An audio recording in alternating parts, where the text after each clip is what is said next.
All right, Hannity, hot seat time. Nightmare new numbers for Joe Biden with an unexpected challenge from inside his own party. A recent Fox News poll shows nearly 30% of Democratic primary voters are abandoning Joe for his opponents, Robert Kennedy Jr. and Marianne Williamson. RFK Jr. is polling at a whopping 20%. Also, RFK Jr. made headlines with his comments about the CIA's alleged involvement in the assassination of his uncle. That would be former President John F. Kennedy. Take a look. Do you believe they murdered or were involved in the murder of your uncle? What have you come to personally? The CIA, yes, they were definitely involved in the murder and the 60-year cover-up. They're still not releasing the papers that legally they have to release. But I don't think there's any doubt if you look at this huge, monumental mountain of evidence and confessions, and so many people have confessed to their involvement. Robert Kennedy Jr. joins us now. Great to have you back, sir. How are you? How are you, Sean? Good to be back.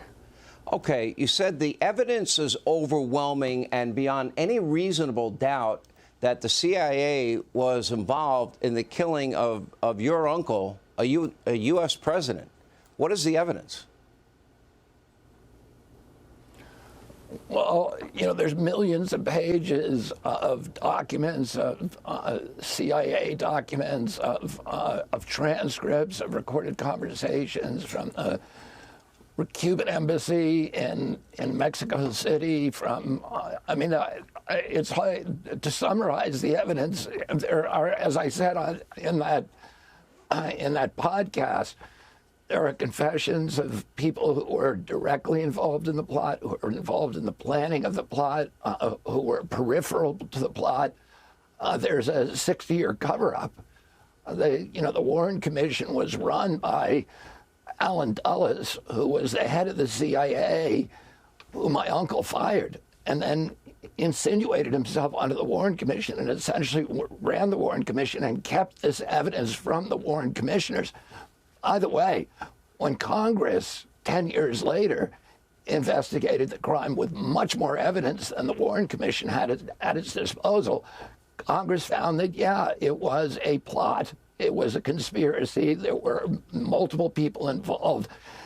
And most of the people in that investigation believed that it was the CIA that was behind it because the evidence was so overwhelming to them. The magic bullet never made any sense to me. I'll tell you that. Yeah, well, none of it made any. I mean, Jack Ruby, even when I was a little boy, Sean, I was in the White House. My uncle was, laying at rest in the East Room, being waked.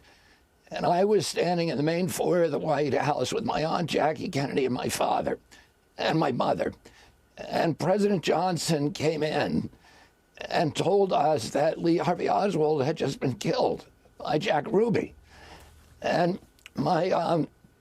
and I said to my mom at that point, I turned to her and I said, why did he kill him? Did he love our family?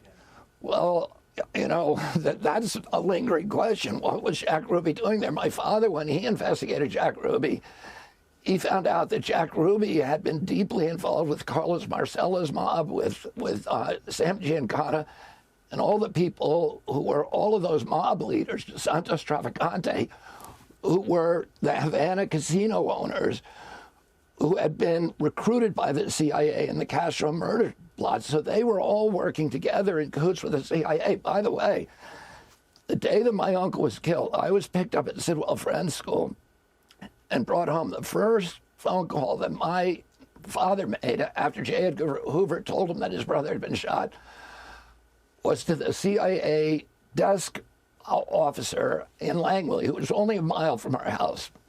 Yeah. And my father said to him, did your people do this? His next call was to Harry Ruiz, who was one of the Cuban Bay of Pigs leaders who had remained very, very close to our family and to my father. My father asked him the same question.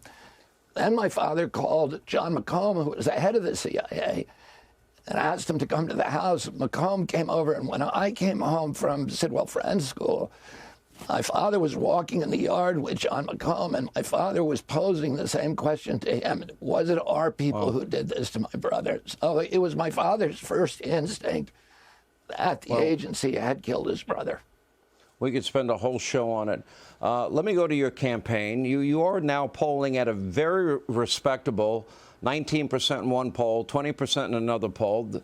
And the polling against Joe Biden is horrible. 68% of people think he's too old, and 63% think he's not mentally fit.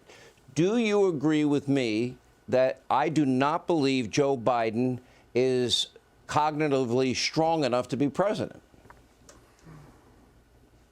I don't have enough information about that because I have not seen Joe Biden. I'm not asking you to be a doctor, but when you look at him, does he seem like he's got it together? Come on, be honest. Does he seem like he has it together? You know what? I have questions, but I will leave that to other people. I think that Joe Biden, the reason I'm running is because I don't like what Joe Biden is doing with this country. I don't like the war in Ukraine that we should have settled that war a long time ago. We're sending $113 billion over there. The entire budget of EPA is $12 billion. The budget of CDC is $12 billion. We have 57% of Americans who could not put their hand on $1,000 if they had an emergency. We have a quarter of Americans who are going to bed hungry. Food stamps last month, when we announced when we topped off these huge payments to the Ukraine, and at the same time $300 billion to the Silicon Valley Bank, we cut food stamps by 90% to 30 million Americans. We cut Medicaid to 15 million. So there's an imbalance in this country. There's this idea that we should be the policemen of the world.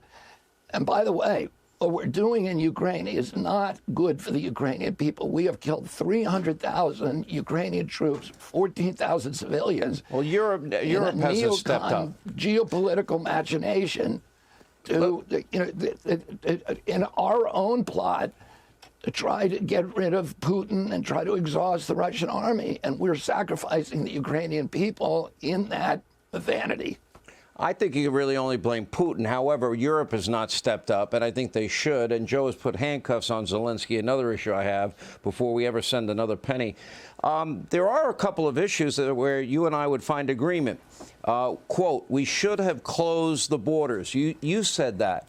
One position you've taken has resonated with conservatives, and that has to do with COVID vaccines. You take the issue a little bit further in terms of vaccinations in general.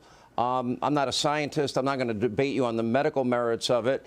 But I know on COVID vaccines, they told the American people that if they got that vaccine, they would never get COVID and they would never transmit COVID. And that turned out to be false. And Sean, they knew it was false at that time. At the time, they said it because in May of 2020, in fact, I posted on Instagram at that time, and they removed me. In May of 2020, they announced the monkey studies. They had given, the vaccines to the macaque monkeys, and then they had exposed them to COVID, and there was an equal amount of COVID in the nasal pharynxes of the vaccinated and the unvaccinated monkeys. So their own animal studies were showing that this vaccine had no possible barrier against transmission. And during the Pfizer studies and the Moderna studies, they never studied whether or not it was going to block transmission, because they already knew from the animal studies it would not. But they went ahead and told the American people something they knew was not true. If you get the vaccine, you won't get COVID. You will not spread COVID to other people. And that simply was well, let me ask you this, deceitful. Then.